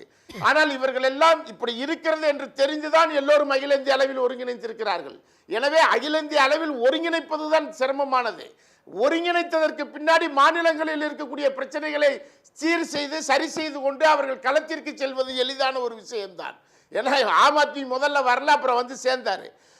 எனவே அது பாஜக இவர்களுக்குள் பிளவிருக்குன்னு சொல்லுவதற்கு அது பயன்படுமே ஒழிய, களத்தில் மாநிலங்களில் இவர்கள் தங்கள் கைகளில் இருக்கக்கூடிய அந்த விஷயங்கள், மன வருத்தங்கள் அல்லது இந்த மாதிரியான சீட் ஷேரிங் சார்ந்த விஷயங்கள், கருத்து வேறுபாடுகள், கம்யூனிஸ்டுகளுக்கும் மம்தாவுக்கும் இருக்கக்கூடிய பிரச்சனை, இதெல்லாம் இருக்கிறது என்று தெரிந்துதான் அகில இந்திய அளவில் ஒரு கூட்டணி உருவாக்கப்பட்டிருக்கிறது. அதை மறந்துவிடக்கூடாது. அது வரக்கூடிய சின்ன சின்ன பிரச்சனைகளை அது எதிர்கொள்ளும். ஆனால் வாக்கு சதவிகிதம் என்ற அடிப்படையில் நீங்கள் பார்த்தீர்கள் என்று சொன்னால், பாஜகவும் இந்தியா கூட்டணியும் இணைந்து 2 துருவங்களாக நிற்கிற பொழுது கிட்டத்தட்ட 50-55% வாக்குகளை இந்த கூட்டணி பெறுவதற்கான ஒரு வாய்ப்பு இருக்கிறது. அதை காங்கிரஸ் முன்னெடுக்க வேண்டும் என்ற முதல்வருடைய, காங்கிரஸ் அவர் சொல்லல, ஒருங்கிணைந்து செயல்பட வேண்டும். அது காங்கிரஸ்க்கு கொடுக்கிற மெசேஜ் தான். அப்படி ஒருங்கிணைந்து செயல்பட, நீங்க தமிழ்நாட்டினுடைய ஃபார்முலா அதுதான். சின்ன சின்ன கட்சிகளை கூட விடாமல் அவர்களுக்கும் ஒரு முக்கியத்துவம் கொடுத்து அங்கீகாரம் கொடுத்து பெறப்பட்ட வெற்றி நாடாளுமன்ற தேர்தல் வெற்றி, சட்டமன்ற தேர்தல் வெற்றி. நாடாளுமன்ற தேர்தல் 52% வாக்குகள் வாங்கினாலும் சட்டமன்ற தேர்தலில் 45%, 7% குறைந்தது. அதற்கு காரணம் மாநிலத்தில் இருக்கக்கூடிய ஃபேக்டர். இதே ஃபேக்டர் எல்லா மாநிலங்களிலும் இருக்கிறது. அது சில வெற்றிகளை தோல்விகளை காட்டிக் கொண்டிருக்கிறது. அகில இந்திய அளவில் என்று வருகிற பொழுது பாஜகவினுடைய இந்த 10 ஆண்டு காலத்தில் அவர்கள் தேர்தல் களத்திற்கு வருகிற பொழுது நீங்க என்ன முன்வைக்கிறாங்கன்னு பார்ப்போம். இப்போதைக்கு ராமர் கோவில் திறப்பு விழாவை கையில் வைத்திருக்கிறார்கள். ராமரை வழிபடுவது என்பது ஒரு ராம பக்தனுடைய கடமை. ஆனால் அதையே அரசியலாக முன்வைத்துதான் நாங்கள் வாக்குகள் கேட்கப் போகிறோம் என்று சொன்னால் அதுவே பாஜகவிற்கு அது மோசமான விளைவை உருவாக்கும். எப்படி தமிழ்நாட்டில் முருகனும் கல்கத்தாவில் காளியும் கேரளாவில் ஐயப்பனும் கைவிட்டார்களோ, அயோத்தி ராமனும் கைவிடுவான் என்பதுதான் நடக்கக்கூடிய நாடாளுமன்ற தேர்தலில் நடக்க போகிறது. எனவே முதலமைச்சர் சொல்லக்கூடிய அந்த அரசியல் உள்ளடக்கத்தை இந்தியா கூட்டணி தலைவர்கள் புரிந்து கொள்ள வேண்டும். இது பாஜகவிற்கு ஒரு பெரிய வெற்றி, அப்படி ஒரு பூம் அப்படிங்கிறதெல்லாம் அல்ல. அது தன்னுடைய அரசியல் சித்தாந்தத்திலிருந்தே விலகி நின்று தேர்தலை சந்தித்துக் கொண்டிருக்கிறது என்பதுதான் நடைமுறை யதார்த்தம். ஓகே, தனது சித்தாந்தத்திலிருந்து விலகி தேர்தலை சந்திக்கும் பொழுதே பாஜக தோல்வி முகத்தை தழுவ ஆரம்பிச்சிருக்கு அப்படின்றீங்க. திரு சுமன் குறுக்கிட விரும்பினார். இல்ல, ஒரே ஒரு கரெக்ஷன் மட்டும். 100லிருந்து 200 சீட்டில் ஓட்டு எண்ணிக்கை 100-200 ஓட்டு வித்தியாசத்தில் உத்தரப்பிரதேசத்தில் ஜெயிச்சாங்க அப்படின்னாரு. மொத்தமாக 19-20 தொகுதிகள்லையோ என்னமோ தான் 1000க்கு குறைவான வாக்கு வித்தியாசம். அதில் பாதி இடங்களில் பாஜக ஜெயிச்சது, பாதி இடங்களில் எதிர்க்கட்சிகள் ஜெயிச்சாங்க. ஸோ இது ஒரு சரியான இது இல்லை. உத்தரப்பிரதேசத்தில் பாஜகவுக்கும் அடுத்தபடியாக சமாஜ்வாதி கட்சிக்கும் 10% வாக்கு வித்தியாசம். 41% பெற்றார்கள் பாஜக 2022 சட்டப்பேரவை தேர்தலில். மோடி டிக்கெட்டில் இல்லாமல் வெறும் யோகி ஆதித்யநாத் முதலமைச்சராக மீண்டும் இருப்பார் என்று கூறி சமாஜ்வாதி கட்சி பெற்றது 31-32%. 9.5லிருந்து 10% வித்தியாசம். 10% என்பது எவ்வளோ ஒரு கணிசமான, இப்போ தமிழ்நாட்டிலாம் பார்த்தீங்கன்னா 2-3% தான் வித்தியாசமே திமுகவுக்கும் அதிமுகவுக்கும். அதுலேயே ஒரு தேர்தல் புரட்டி போடுகிறது, ஒரு கட்சி ஆட்சி அமைக்கிறது, ஒரு கட்சி எதிர்கட்சி ஆகிறது. ஸோ 10%ங்கிறது எவ்வளோ பெருசு. ஸோ இந்தியா கூட்டணி, பட் ஒரு பாயிண்ட் கலை சொன்னது முழுமையாக நான் ஏற்றுக்கிறேன். ஒன்று, பாஜகவுக்கும் திமுகவுக்கும் நிச்சயமாக ஏதோ ஒரு அண்டர்ஸ்டாண்டிங் உறுதியாக இருக்கிறதுங்கிறது தான் என்னுடைய கருத்து. அதுக்கு இப்போ ரீசெண்டாக இந்த ஃப்ளட்டு மேனேஜ்மெண்ட்டுக்கு மத்திய அரசு குழு சிறப்பாக செயல்பட்டிருக்கிறீர்கள், சரி, அவங்க தான் சொல்கிறாங்க. ஆனால் மத்திய அரசு தமிழ்நாட்டை வஞ்சிக்கிறது என்று தினமும் கூறிக்கொண்டிருந்த முதலமைச்சர் அந்த ஸ்டேட்மெண்ட்டை எடுத்து இன்னைக்கு ஹைலைட் பண்ணி சொல்றார். மத்திய அரசே பாராட்டி இருக்கிறது. மத்திய அரசு தினம் திட்டிட்டு தானே இருக்காங்க. மத்திய அரசு இப்ப தமிழ்நாடு வஞ்சிக்கிறது, தமிழ்நாடு சரியில்லை, தமிழ்நாட்டுக்கு கொடுக்க வேண்டியதை கொடுக்கல, நிதி ஒதுக்க மாட்டேங்கிறாங்க, தினமும் சொல்லிட்டு இருக்கும் போது அதுதாங்க அதுதான் எல்லாம் மக்கள் சோஷியல் மீடியாவில் எல்லாரும் பார்த்துருக்காங்க. இப்போ மெயின் ஸ்ட்ரீம் டெலிவிஷன்லேயே எல்லாரும் பார்த்துருக்காங்க எவ்வளோ சிறப்பாக இந்த ஃப்ளட் மேனேஜ்மெண்ட் இருந்தது அப்படிங்கிறது சென்னையில் எல்லாரும் மக்கள் பார்த்துருக்குறாங்க. ஆனால் அதை விட்டுடுங்க, அது சிறப்பாக இருந்தது சிறப்பாக இல்லைங்கிறது வேறு விஷயம். மத்திய அரசு கொடுக்குற சர்டிஃபிகேட்டை எதுக்கு ஒரு ப்ளஸ். ரெண்டாவது விஷயம், பாஜகவும் இந்த வெள்ள நிவாரண பணி வெள்ளத்தை எப்படி கையாண்டாங்கங்கிறத ரொம்ப சாஃப்டாக தான் அணுகுனாங்க தமிழ்நாட்டில். உங்களுக்கு நினைவு இருக்கலாம், திரு அண்ணாமலை முதல் நாள் அரசை குறை சொல்லும் நேரம் இல்லை, நம்ம இப்போ எல்லாரும் என்ன பண்ணணும் அப்படிங்கிறத பார்க்கணும் அப்படிங்கிற ரீதியாக பேசும்போதே எல்லோருக்கும் ஒரு சந்தேகம் இருந்தது, என்னது ஸ்ருதி வேற மாதிரி போகுதேன்னு. அதை ஊர்ஜிதப்படுத்தும் வகையில் தான் அந்த மத்திய குழு சர்டிஃபிகேட் கொடுத்துட்டு போகிறாங்க. அந்த சர்டிஃபிகேட்டை முதலமைச்சர் வேற ப்ரொமோட் பண்ணுறாரு. ஸோ நிச்சயமாக ஏதோ இது மக்கள் அவ்வளோ முட்டாள்கள் இல்லைங்க. அவங்களுக்கும் இந்த அரசியல் அறிவு அப்படிங்கிறது எல்லா மக்களுக்கும் மீடியாவை விட இன்னும் அதிகமாக இருக்கிறது. ஸோ அவர்களும் பார்த்துக்கிட்டு தான் இருக்காங்க என்ன நடக்குதுன்னு. ஸோ அதனால் எந்த விதமான ஒரு அண்ட் தொடர்ந்து காங்கிரஸை பலவீனப்படுத்தணுங்கிற ஸ்டேட்மெண்ட்ஸு, சனாதன தர்மமாக இருக்கட்டும், இல்லை அந்த கௌமூத்ரா ஸ்டேட்டுன்னு சொன்னதாக இருக்கட்டும், இல்லை திரு அப்துல்லா அவர்கள் காஷ்மீரி மக்களுக்கு கொடுக்க இது ஸ்பீச்சாக இருக்கட்டும், தொடர்ந்து இதெல்லாம் திமுகவுக்கு தெரியாமலே நடந்து விட்டது இல்லை. காங்கிரஸை அந்தந்த மாநிலங்களில் பலவீனப்படுத்தும் என்று திமுகவுக்கு தெரியாதா?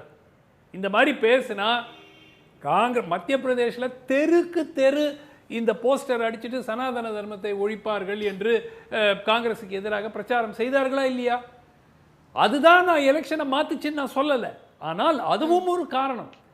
சோ தெரியாமலோ அது பாஜகவுக்கு ஏதோ ஒரு அண்டர்ஸ்டாண்டிங்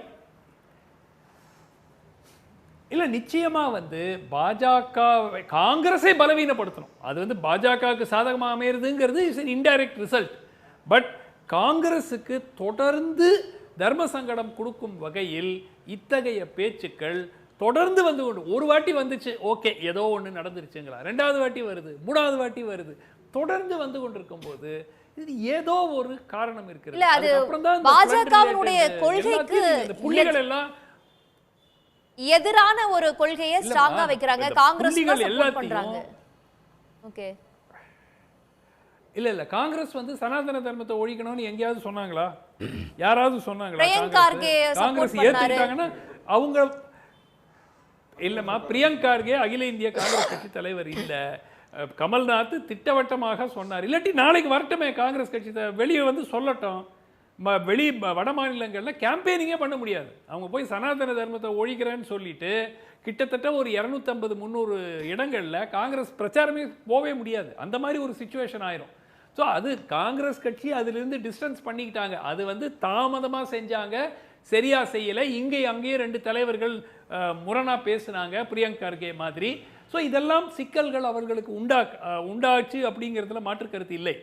ஆனால் இந்த விஷயங்கள் இப்போ என்ன, அன்எம்ப்ளாய்மெண்ட் ரெக்கார்டாக இருக்குது, வேலையில்லா திண்டாட்டம் இருக்குது, விலைவாசி உயர்வு இருக்குது, இந்த மாதிரி பிரச்சனைகளை முன்னெடுக்காமல் சனாதன தர்மத்தையும் கௌமூத்ராவையும் எடுத்துக்கிட்டு மக்களிடையே காங்கிரஸ் செல்ல முடியாது. அவர்கள் உறுதியாக தோல்வி அடைவார்கள். இதெல்லாம் இந்த இஷ்யூஸ் எல்லாம் கொண்டு போய் மக்கள் முன் வைத்தார்கள் என்றால் பெரும்பாலான இடங்களில் இந்தியாவில் காங்கிரஸ் நிச்சயமாக தோல்வியை சந்திக்கும். அதனால தான் இதை தெரியாமல் திமுக இது பேசி இருக்கிறது அப்படின்னு நான் நினைக்கல. திரு கலை சொல்வதை முழுமையாக ஏற்றுக்கிறேன். ஏதோ ஒரு அண்டர்ஸ்டாண்டிங்கில் ஓடிட்டு இருக்கு. ஓகே, இல்லை நானே ஷார்ட்டா சார், நான் ரொம்ப சின்ன ஒரு வரேன் சூர்யா, ஒரு ஷார்ட். அதாவது நான் சொன்னதை அதனுடைய லாஜிக்கல் எக்ஸ்டென்ஷனுக்கு நான் பேசுறேன். நீங்க அதே பார்வை தான் வைக்கிறீங்க. நான் சூர்யா கிட்ட போயிட்டு வந்துறேன். நான் பேசுறேன், பதில் சொல்றேன். என்ன குறிச்சு பேசிட்டேன். நீங்க அதே பார்வை தான் சார் வைக்கிறீங்க. அத பார்வை இல்ல, நான் வேற பார்வை வைக்கிறேன். ஓகே, வரேன். என்னுடைய பார்வை வேறன்னு சொல்ல பேச விடுங்க. இப்பதான் நீங்க பேசுனீங்க திரு சூர்யா. சனாதனம் வாழ்க அப்படினா சனாதனத்திற்கு எதிராக 67இல் அதிகாரம் தமிழ்நாட்டில் கைப்பற்றப்பட்டது. சனாதன வாழ்கன்னு சொல்றாரா சுமன் ராமன்? தமிழ்நாட்டில் சொல்லட்டும். சனாதன வாழ்கன்னு இல்ல, அது தேசிய அரசியல்ல எடுபடுவாங்க. ஏங்க நான் என்ன கேக்குறேன், இல்லங்க நான் என்ன கேக்குறேன், என்ன விவாதமோ அது சனாதனம் சார்ந்த பிரச்சாரத்தை பாஜக செய்ததா? நாங்க 1000 ரூபாய் தரோம், நாங்க 2000 ரூபாய் தரோம், நாங்க சிலிண்டர் 500 ரூபாய்க்கு தரோம். உங்களையே சொல்ல சொன்னது நீங்க சனாதனத்தை நாங்க வாழ வைக்கிறதுக்கு மத்திய பிரதேசத்தை வாழ வைப்பு பிரச்சாரம் பண்ணீங்களா? நீங்க அதனால போற போக்குல திமுக பிரதமரே பேசி இருக்கிறாருங்க. நீங்க ஸ்பீச் பார்க்கலன்னு நினைக்கிறேன். பிரதமரே பேசி இருக்கிறாரு. நீங்க சொல்லுங்க. பிரதமரே பிரச்சாரத்துல தமிழ்நாட்டிற்குள் சனாதனத்தை நாங்கள் வாழ இல்ல, நீங்க சொல்றது முற்றிலும் தவறு. சுமந்திராமன் சொல்றாரா சனாதனம்னா என்னன்னு நிச்சயமா சொன்னாங்க. ஸ்பீச் நான் எடுத்து காட்டட்டுமா? இப்ப எடுத்து காட்டட்டுமா? இருங்க, நான் இத காட்டினா மன்னிப்பு கேட்பீங்களா? இப்ப நான் எடுத்து காட்டுறேன். வீடியோ பிரதம மந்திரி தன்னுடைய பிரச்சார கூட்டத்தில் பேசுகிறார். சார், உத்தரப்பிரதேசத்தில் இருக்கக்கூடிய சட்டமன்ற தொகுதிகள்ல 1000 ஓட்டுக்கு வித்தியாசத்தில் எவ்வளவு தோத்திருக்கு, 500 ஓட்டு எவ்வளவு தோத்திருக்கு, 200 ஓட்டு எவ்வளவு தோத்திருக்குங்கிற வித்தியாசம் இருக்கு. இது யோகி ஆதித்யநாத்தினுடைய இருந்த மவுசு 2வதுல இல்லை என்பதை காட்டுகிறது. இதை எல்லாரும் இந்தியா பூரா விவாதிச்சுட்டாங்க. நீங்க என்ன சொல்றீங்க? உத்தரப்பிரதேசம் ரொம்ப வலுவா இருக்குன்னு சொல்றீங்க. நான் அதை மறுக்கிறேன். சனாதனத்தை முன்வைத்து மத்திய பிரதேச தேர்தல் பிரச்சாரம் நடந்ததா? இல்லைங்க, காங்கிரஸ் தான் உத்தரப்பிரதேசத்துல தலைவராக முடியும். 60 சீட்டு ஜெயிக்க போறாங்க. விடுங்க, எதுக்கு இந்த மாதிரி பேசுறதுல ஒன்றும் பாயிண்டே கிடையாது. காங்கிரஸ் 60 சீட்டுங்க உத்தரப்பிரதேசல ஜெயிச்சிருவாங்க. சரி, ஓகே. பாஜக எல்லாத்திலயும் தோல்வி. இல்ல, நீங்க சனாதன வாழ்கன்னு சொல்லுங்க. தமிழ்நாட்டுல அப்படியே நம்பிட்டு இருங்க. நீங்க நம்பிட்டு ஒரு மாயையில ஆதரவாக வாக்களிகள் தமிழ்நாட்டுல நீங்க பிரச்சாரத்துக்கே வாங்க. யாரு வேண்டாம்னு சொன்னா நீங்க வாங்க. தமிழ்நாடு கும்முடி பூண்டி தாண்டி தான் அதை சொல்லி வாக்கு இருக்கணும். கும்முடி பூண்டி தாண்டினா காங்கிரஸ் உங்களுடைய கூட்டணி கட்சி தெலுங்கானால ஒவ்வொரு அமைச்சரும் ஒண்ணுமே இல்லாம போனதுக்கு என்னன்னு பாஜக விவாதிக்கிற பொழுது உங்கள மாதிரி ஆட்கள் வந்து உட்கார்ந்து டிவில பேசிதான் பாஜக வம்பா போச்சு. கும்முடி பூண்டி தாண்டினா இந்த பேச்சு ஒரு ஓட்டு வராது. கும்முடி பூண்டி தாண்டினா ஒரு ஓட்டு வராது. உங்களுக்கு மட்டும்தான் அறிவு இருக்கு சார், வேற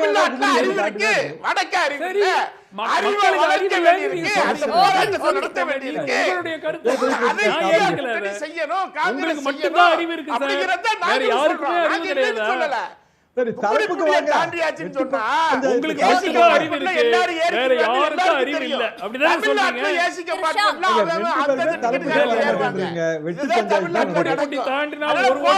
அவர் சொல்வது இவர் சொல்வது திமுக பாஜக கல்ல கூட்டு இந்த கதையெல்லாம் வேண்டாம். சித்தாந்த ரீதியாக என்ன?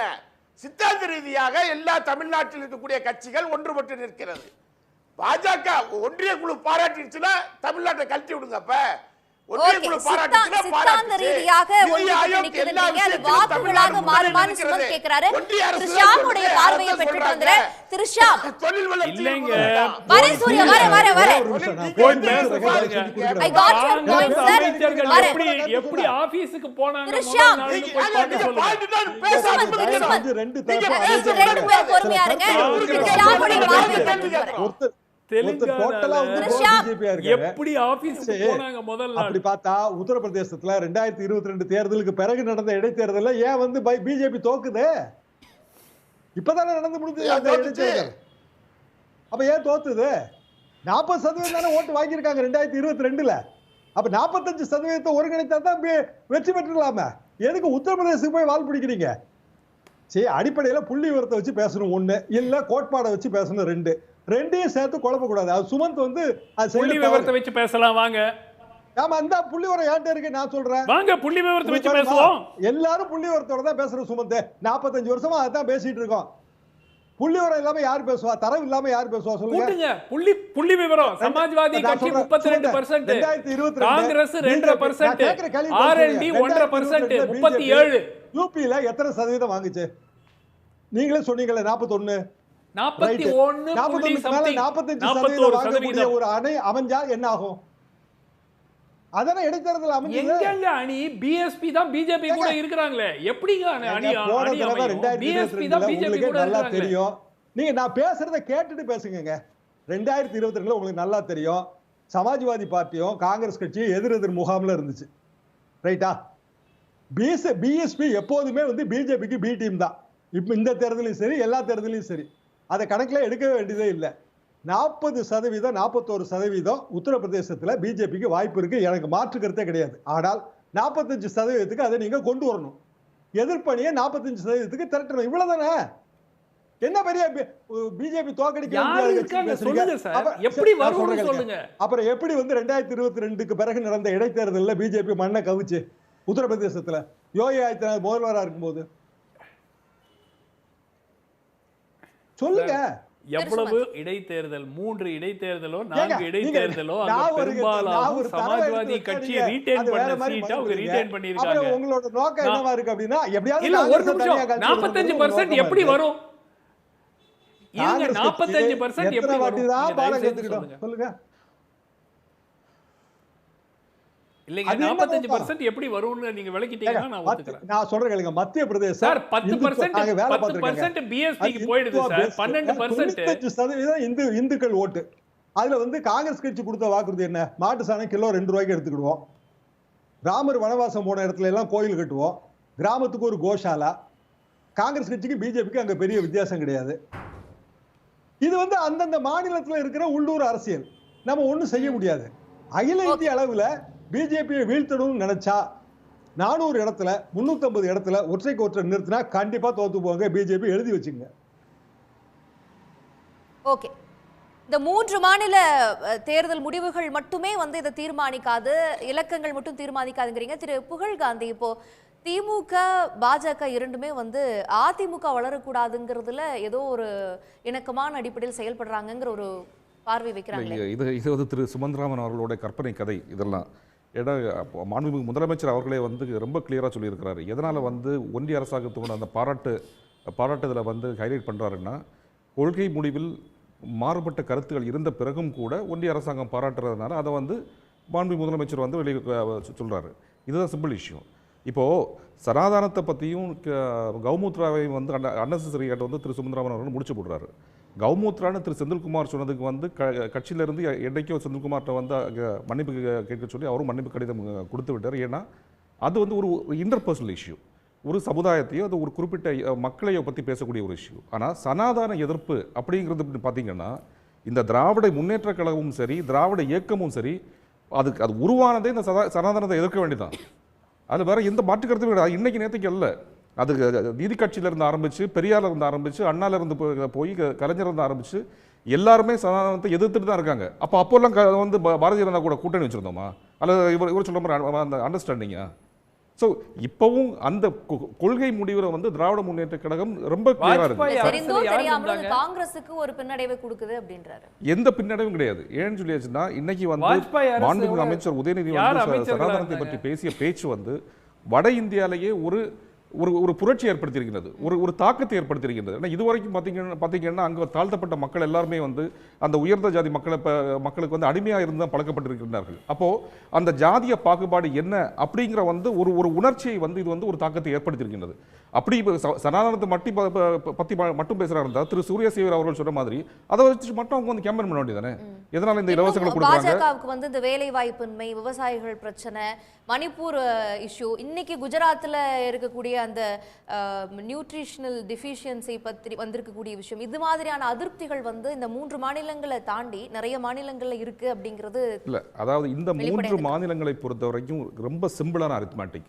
இந்த அரித்மேட்டிக்ல வந்து அவங்க இந்தியா கூட்டணியாட்டு காங்கிரஸ் தனித்து போட்டியிடாம பாரதிய ஜனதா எதிர்கொள்ளாமல் இந்தியா கூட்டணியாட்டு எஸ்பியையும் பிஎஸ்பியும் கூட சேர்த்து போட்டிருந்தாங்கன்னு சொல்லியாச்சுன்னா இந்த மத்திய பிரதேசத்தில் கூட காங்கிரஸ் ஆட்சிக்கு வந்திருக்கும், பாரதிய ஜனதா ஆட்சிக்கு வந்திருக்க முடியாது. ஸோ அதைத்தான் வந்து தலைவர் வந்து ரொம்ப தெளிவாக சொல்கிறாரு. அட்லீஸ்ட் இப்போவாவது ஒரு இன்ட்ரோஸ்பெக்ஷன் பண்ணி இதில் அந்த இந்தியா கூட்டணியை வலுப்படுத்தி பாரதிய ஜனதாவான எதிர்வாக்குகளை எல்லாத்தையும் ஒரு அணியில் கொண்டு வந்தோம்னு சொன்னால் இந்த பாரதிய ஜனதாவால் அடுத்த 2024 ஆட்சிக்கு வர முடியாது. இதில் சனாதானத்துக்கு எந்த விஷயமும் கிடையாது. கும்மிடி பூண்டிக்கு அப்புறம் சனாதானத்தை பற்றி பேசினா ஓட்டு கிடைக்காதுன்னு சொல்கிறார். அப்படி தான் தெலுங்கானாவில் கம்ப்ளீட்டாக காங்கிரஸ் ஸ்வீப் பண்ணியிருக்கு. ஸோ சனாதானம்ங்கிறது வந்து அது ஒழிக்கப்பட வேண்டிய ஒரு விஷயம். அதை கண்டிப்பாக திராவிட முன்னேற்ற கழகம் தொடங்கிய காலத்திலிருந்து தொடங்கப்பட்டதை அதற்கு வேண்டித்தான் கண்டினியூஸாக அதை தான் ஃபைட் பண்ணிட்டு இருப்பாங்க திராவிட முன்னேற்ற கழகத்தில். தெலுங்கானால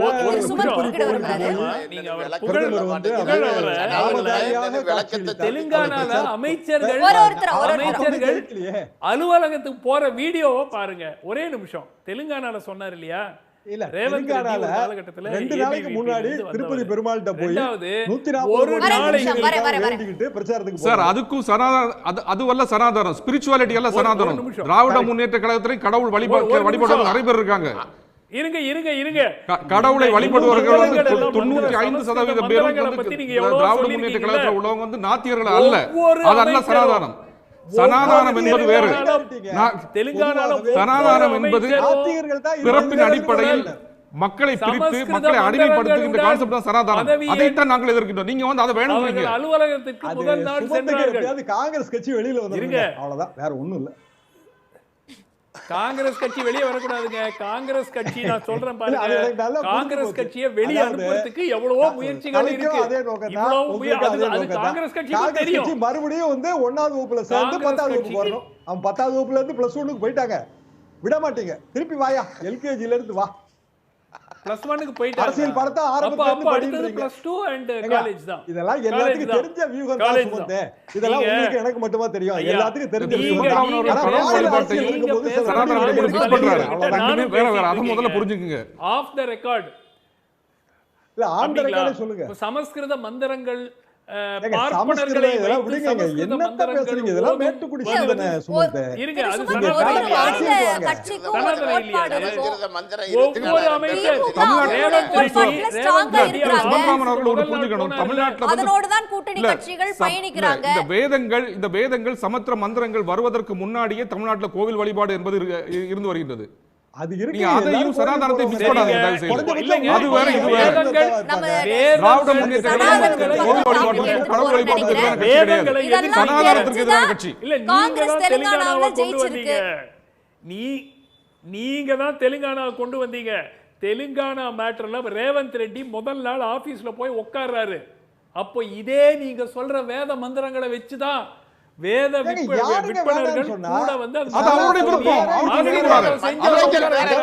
ஏங்க, அதை யாருக்கு புஷ் பண்ணாங்க? பண்ணிட்டு போனாரு. எதையும் எல்லா புஷ் அமைச்சர்களும். பண்ணாங்க. நீங்க உட்கார்ந்துட்டு எய்ம் பண்றீங்க.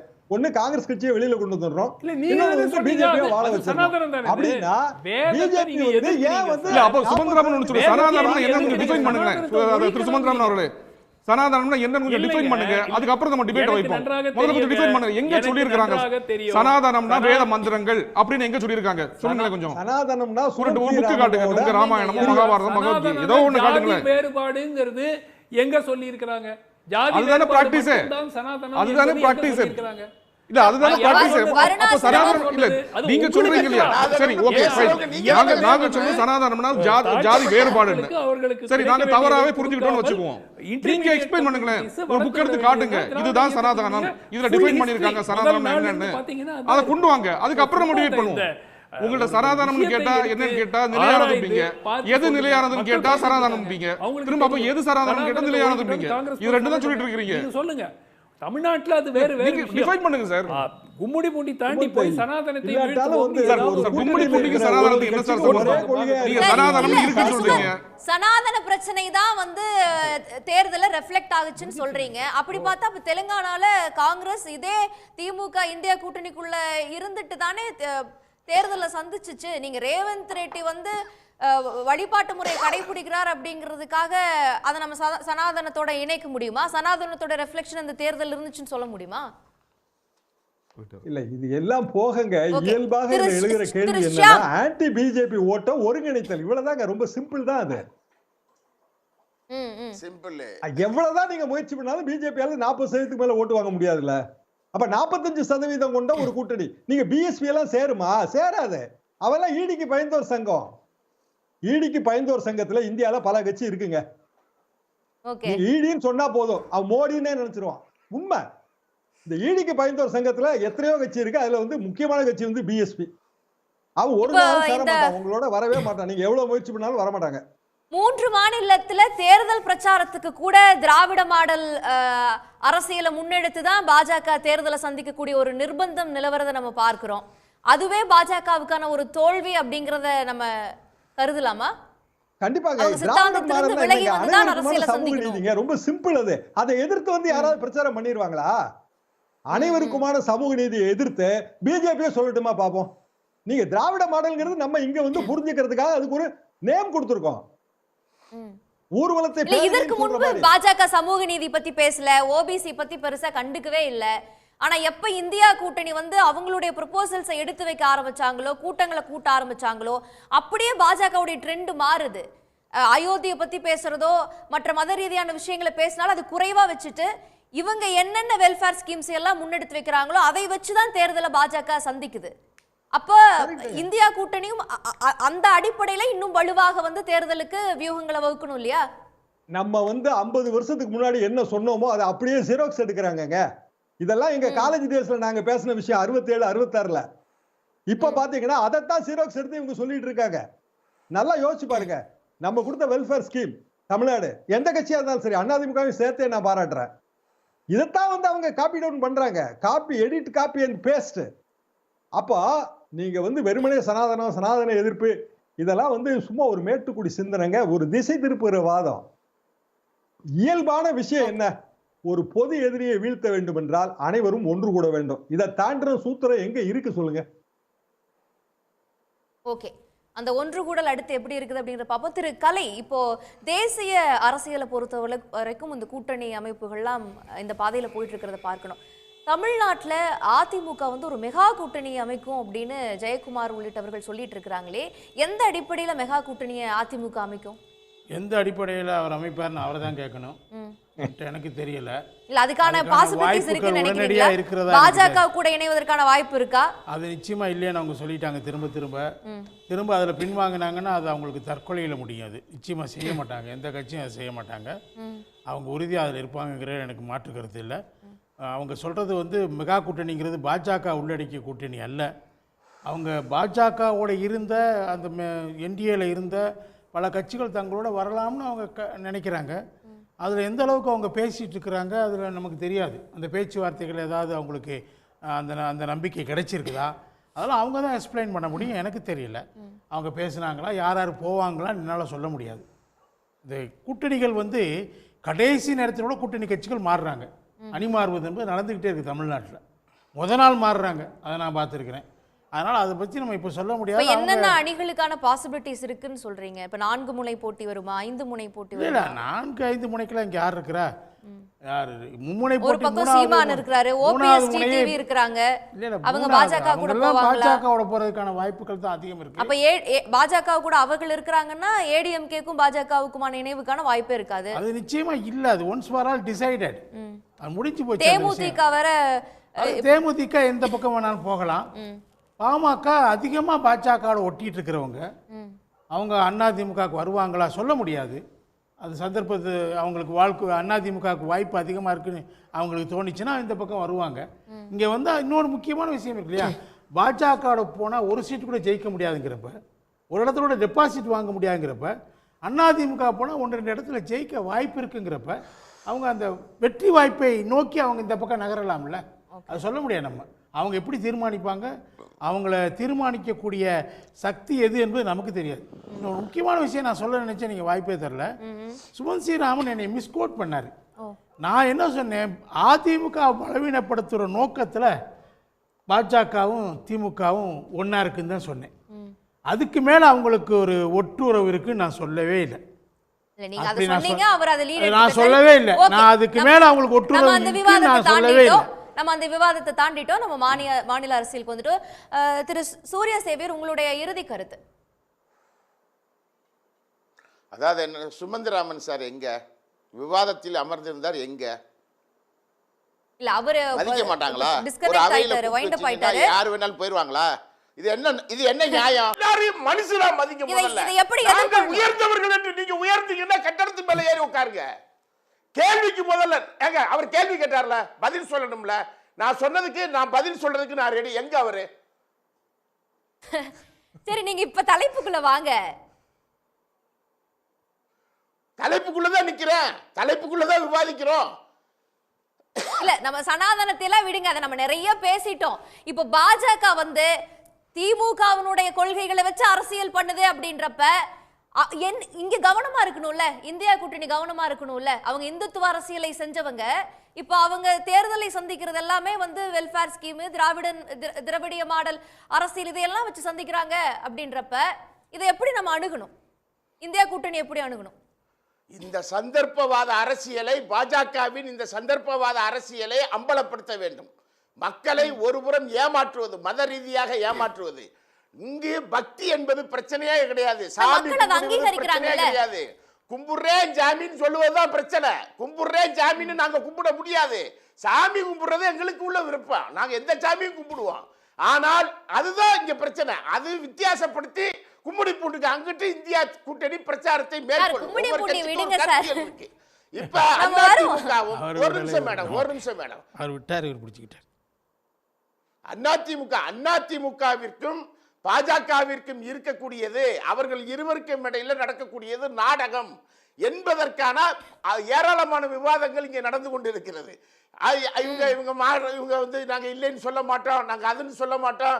எடப்பாடி பழனிசாமி சொல்ல வேண்டியதானே, பாஜகவில இருந்து நான் இல்லைன்னு சொல்லிட்டு என்னையே அறிவிக்கிறதுக்கு உங்களுக்கு என்ன அவமானமா இல்லையான்னு கேட்கட்டு நாளைக்கு பார்ப்போம் யார் நாடகம் பாடுறது.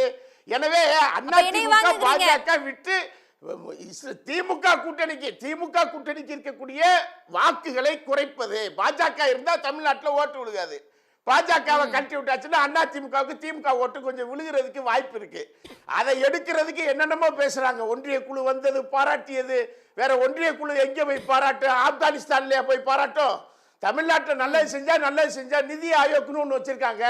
அந்த நிதி ஆயோக் தான் ரிப்போர்ட்டா கொடுக்குது. தமிழ்நாடு முன்னேறிய மாநிலம், தமிழ்நாடு கல்வியில முன்னேறி இருக்கு, பொருளாதாரத்துல முன்னேறி இருக்கு, சுகாதாரத்துல முன்னேறி இருக்கு, இதெல்லாம் சொல்லிட்டு தானே இருக்காங்க. உடனே அதை சொன்னா அது பிரச்சாரமாக மாறத்தானே செய்யும். பாஜக ஒரு அரசியல் செய்கிறது. அரசாங்கம் புள்ளி விவரத்தின் அடிப்படையில் தமிழ்நாடு எடுக்கக்கூடிய முயற்சியை மறுக்க முடியவில்லை. அதுதான் உண்மை. அதை எல்லாரும் சொல்லத்தானே. இங்க இருக்கக்கூடிய அண்ணாமலையோ பாஜகவை சேர்ந்தவர்களோ மற்றவர்களோ எதிர் பிரச்சாரம் செய்கிறார்கள். ஆனால் அவர்களே வந்து அதை உடைக்கிறார்கள்.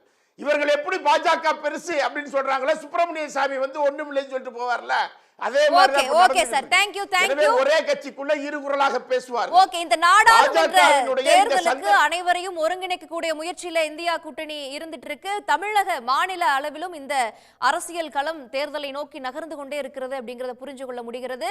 விவாதிப்போம் அடுத்தடுத்த கேள்வி களங்கள்ல. இதே போன்ற தலைப்புகள்ல பங்கு கொண்ட விருந்தினர்களுக்கும் பார்த்த நேயர்களுக்கும் நன்றி. கேள்வி களம் இதோடு நிறைவுக்கு வருகிறது. மீண்டும் சந்திப்போம். உடனுக்குடன் செய்திகளை தெரிந்து கொள்ள சன் நியூஸ் பெல் ஐகானை கிளிக் பண்ணுங்க.